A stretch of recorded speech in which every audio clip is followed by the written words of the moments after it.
अथ महालक्ष्म्यष्टकम्।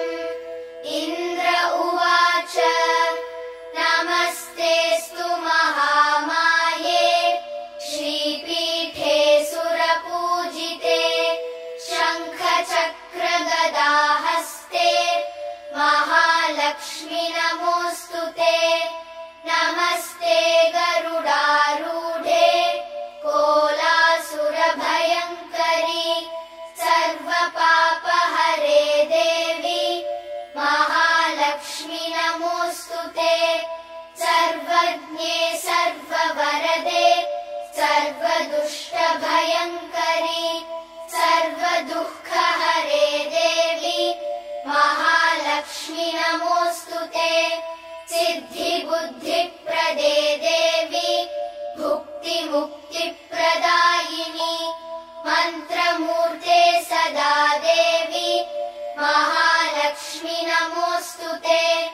आद्यन्तरहिते देवी आदिशक्तिमहेश्वरी योगजे योगसम्भूते महालक्ष्मि नमोऽस्तु ते।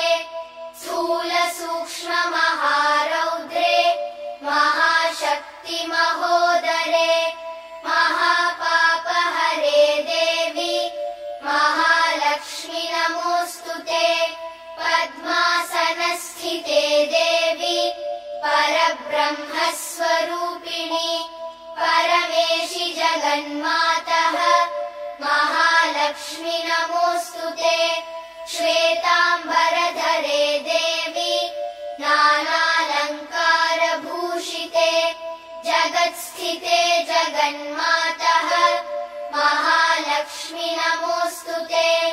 महालक्ष्म्यष्टकम् स्तोत्रम् यः पठेद्भक्तिमान् नरः सर्वसिद्धिमवाप्नोति राज्यम् प्राप्नोति सर्वदा। एककाले पठेन्नित्यम् महापापविनाशनम् द्विकालम् यः पठेन्नित्यम् धनधान्यसमन्वितः त्रिकालम् यः पठेन्नित्यम् महाशत्रुविनाशनम्।